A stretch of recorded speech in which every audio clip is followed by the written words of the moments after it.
সমগ্ৰ অসমবাসীক আমি আমাৰ সেৱা জনাইছোঁ। মোৰ মহাপুৰুষ শ্ৰীমন্ত শংকৰদেৱ, মাধৱদেৱ আৰু লগতে দামোদৰদেৱ, হৰিদেৱ এই চাৰিজনা গুৰু হিচাপে সমগ্ৰ অসমতে বন্দিত। কিন্তু আজিৰ সেই সময়ৰ ইতিহাস যদি চাওঁ, আজি কিছুদিন ধৰি অসমত এটা বিতৰ্ক হৈ আছে যে সত্ৰীয়া আৰু সত্ৰাধিকাৰ সম্বন্ধে। এতিয়া এইটো স্পষ্ট চৰিত পুথিসমূহৰ পাতে পাতে আছে, চৰিত পুথিসমূহ অধ্যয়ন কৰিব লাগিব। যিসকলে অধ্যয়ন কৰা নাই হয়তো গম পোৱা নাই যে সত্ৰীয়া আৰু সত্ৰাধিকাৰ, আচলতে সত্ৰাধিকাৰ শব্দটো গুৰুজনাৰ দিনত নাছিলে, ধৰ্মাচাৰ্যহে আছিলে, সত্ৰাধিকাৰ নাই। প্ৰথম মাধৱদেৱে বৰপেটা সত্ৰত প্ৰথম সত্ৰাধিকাৰ পাতিছিল মথুৰা দাস বুঢ়াতাক। আৰু তথাপি সত্ৰাধিকাৰ যদিও তেওঁ সমস্ত সমাজখনক লৈ, অৰ্থাৎ তেওঁ সত্ৰাধিকাৰ, কিন্তু সত্ৰাধিকাৰ হ'লেও সমস্ত সমাজৰ ওপৰত সম্পূৰ্ণ নিৰ্ভৰ, আৰু সেই সমাজে যিখন সমাজে সত্ৰৰ লগত জড়িত হৈছে তাৰে সেই সত্ৰাধিকাৰটো, অৰ্থাৎ ৰাইজখিনিক লৈ যিজন অধিকাৰ সেইজনে সত্ৰাধিকাৰ। আৰু তাৰপিছত কৈছিল যে সত্ৰীয়া, আমি সত্ৰাধিকাৰ বুলি ক'লে বহুতে ভাবে যে সত্ৰৰ সা সম্পত্তি গোটেইখিনি মালিক। নহয়, ৰাইজেহে মালিক।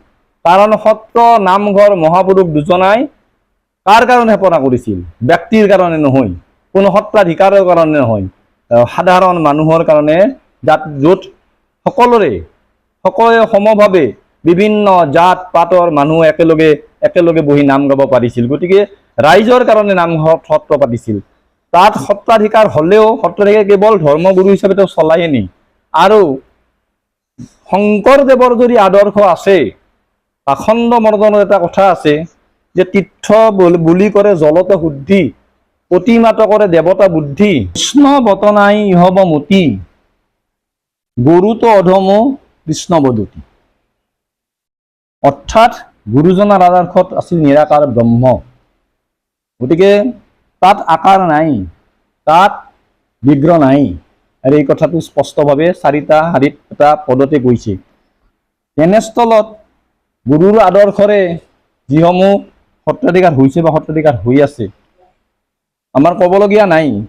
কাৰণ গুৰুজনাৰ অব্যৱহৃত স্তৰত চাৰিটা সংহতিৰ জন্ম হ'ল: ব্ৰহ্ম সংহতি, নিকা সংহতি, কাল সংহতি আৰু পুৰুষ সংহতি।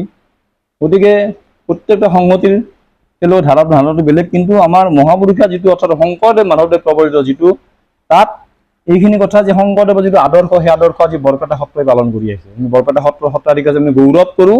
আমি সত্ৰীয়া এই কাৰণে য'ত আমাৰ লগত ৰাইজখিনিয়ে মই ৰাইজৰ মানুহ। অৰ্থাৎ ইয়াৰ বৰপেটা সত্ৰ অকল বৰপেটা চহৰখনে নহয়, সমগ্ৰ অসমৰ বৈষ্ণৱ সমাজক কেন্দ্ৰ কৰি যিসকলে ইয়াতে সেৱাভাগি আগবঢ়ায়, সেই সেৱাভাগিৰ লগত আমিও এজন তাৰে ভকত বুলি ভাবে, সেইটোৱে সত্ৰীয়া। গতিকে ইয়াতে নিৰ্মালি নোলোৱা কথা নাই। কাৰণ সত্ৰীয়া হ'ব লাগিলে নিৰ্মালি ল'বই লাগিব। গুৰু, নাম, দেও, ভকত এই চাৰিটা বস্তু থাকিবই লাগিব। শৰণ দিব লাগিব, তেওঁ শৰণ দিয়ে। গতিকে সত্ৰীয়াইও শৰণ দি আছে। গতিকে সত্ৰাধিকাৰ আৰু সত্ৰীয়াৰ মাজত পাৰ্থক্য এই যে সত্ৰাধিকাৰ মানে যে সত্ৰখনৰে সমস্ত সা সম্পত্তিৰ অধিকাৰ, তেনেকুৱা নহয়। আমাৰ সত্ৰীয়া শব্দটো কি বুজায়? যে আমাৰ সাধাৰণ মানুহখিনিৰে সমস্ত অধিকাৰ, অৰ্থাৎ সেইকাৰণে আমি সত্ৰীয়া, সমস্ত ৰাইজৰ অধিকাৰ আমাৰ সমূহ আছে ইয়াতে। অৰ্থাৎ আমাৰ বৰপেটা সত্ৰখনৰ অধিকাৰ কাৰ? অধিকাৰ সমগ্ৰ ৰাইজৰ অধিকাৰ। গতিকে সেই ৰাইজৰ অধিকাৰৰ যিজন ধৰ্মীয় মুৰব্বী হিচাপে আমাক সত্ৰীয়া বোলা হয়, সত্ৰাধিকাৰ বোলা নহয়।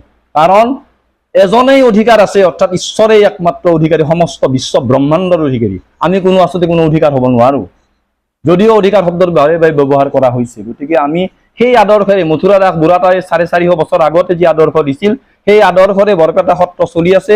আৰু এটা কথা বৈষ্ণৱ সমাজে জানে যে সিফালে ভাতিতে বেহাৰত মধুপুৰ, উজানে কমলাবাৰী, মধ্যত আছে বৰপেটা আৰু বৰদোৱা। গতিকে এইকেইখন সত্ৰক কেন্দ্ৰ কৰিহে সেই সময়ৰ সত্ৰাধিকাৰ নিৰ্বাহ, বা বৰপেটা সত্ৰই মালা দিলেহে বহুত সত্ৰত এতিয়াও সত্ৰাধিকাৰ পূৰ্ণাংগ ৰূপটো পায়।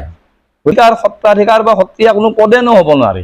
কাৰণ বৰপেটা এখন সত্ৰ, যিখন সত্ৰত মই ভাৰতবৰ্ষত আছে নে নাজানো, কিন্তু যিখন সত্ৰৰ মুৰব্বী দুজন বুঢ়া সত্ৰীয়া আৰু ডেকা সত্ৰীয়া নিৰ্বাচিত হয়। এই গণতান্ত্ৰিক পদ্ধতি বৰপেটা সত্ৰতে আছে আৰু মথুৰা দাস বুঢ়াতা দিনৰ পৰাই আছিল। আপুনি বিচৰা বাতৰি পাব কেৱল নিউজ 18 এপত। নিউজ 18 এপ ডাউনলোড কৰিবলৈ স্কেন কৰক এই QR কোড।